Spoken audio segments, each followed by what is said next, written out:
Hello guys, Shri शिवाय नमस्तुभ्यम। स्वागत है सभी शिव भक्तों का मेरे यूट्यूब चैनल शिव पार्वती पर।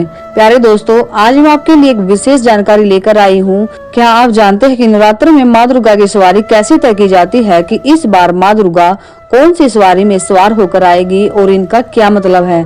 अगर नहीं जानते और जानने के इच्छुक हो तो चैनल को अभी के अभी सब्सक्राइब कर लेना, ताकि आगे की ऐसी ही महत्वपूर्ण जानकारी आप सभी तक पहुंच सके। तो दोस्तों, जैसा कि आप जानते हैं कि 19 मार्च दिन गुरुवार से चैत्र मास के नवरात्र शुरू हो रहे हैं, जो कि गुड़ी पड़वा का दिन होगा, जो कि हिंदू धर्म का नया साल शुरू होगा।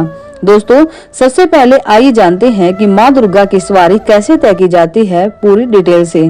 कहा जाता है दोस्तों कि यदि नवरात्र रविवार और सोमवार से शुरू होते हैं ना, तो माँ दुर्गा हाथी पर सवार होकर आती है। और जब माँ दुर्गा का आगमन हाथी की सवारी से होता है ना, तो इसे बहुत ही शुभ माना जाता है। इसका अर्थ होता है दोस्तों कि इस साल जो है अधिक बारिश होगी। दूसरा, हाथी का वाहन सुख समृद्धि और शांति का प्रतीक भी माना जाता है। वहीं दोस्तों, जब माँ दुर्गा के नवरात्र की शुरुआत शनिवार और मंगलवार के दिन से होती है ना, तो माँ दुर्गा का वाहन जो है घोड़ा होता है। और जब माँ दुर्गा घोड़े पर सवार होकर आती है ना, तो इसे शुभ संकेत नहीं माना जाता है, क्योंकि जब माँ दुर्गा घोड़े पर सवार होकर आती है ना, तो यह वाहन युद्ध, प्राकृतिक आपदा या सत्ता परिवर्तन के संकेत देता है।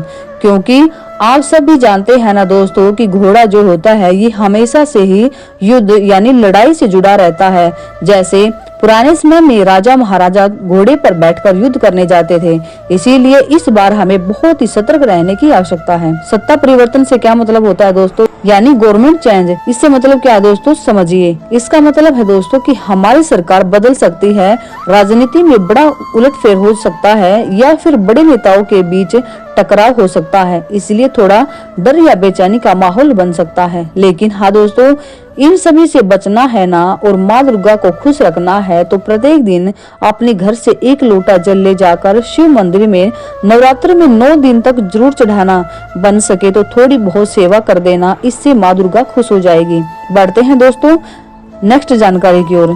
दोस्तों, जब नवरात्रि गुरुवार और शुक्रवार के दिन में शुरू होते हैं ना, तो ऐसे में माँ दुर्गा डोली यानी पालकी पर सवार होकर आती है। और शास्त्रों में कहा गया है कि नवरात्र में माँ दुर्गा का डोली यानी पालकी पर सवार होकर आना भी शुभ संकेत के रूप में नहीं माना जाता। इसका अर्थ यह माना जाता है कि इस साल महामारी, आर्थिक तंगी या फिर भारी जनधन की हानि होने की आशंका होती है।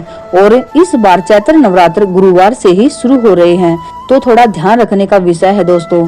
बढ़ते हैं नेक्स्ट जानकारी की ओर। दोस्तों, जब नवरात्र की शुरुआत बुधवार के दिन से होती है ना, तो माँ दुर्गा नाव पर सवार होकर आती है। और इसका अर्थ होता है इस साल सभी भक्तों की हर मनोकामना पूरी होगी। साथ ही माता की यह सवारी अच्छे फसल और खुशहाली का भी संकेत देती है।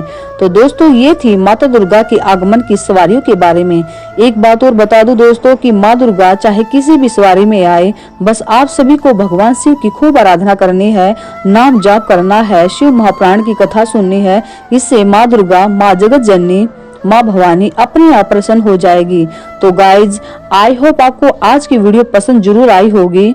तो प्लीज सभी कमेंट बॉक्स में जय माता दी जरूर लिखना। मिलते हैं फिर एक नई जानकारी के साथ। तब तक के लिए हर हर महादेव, श्री शिवाय नमस्तुभ्यम।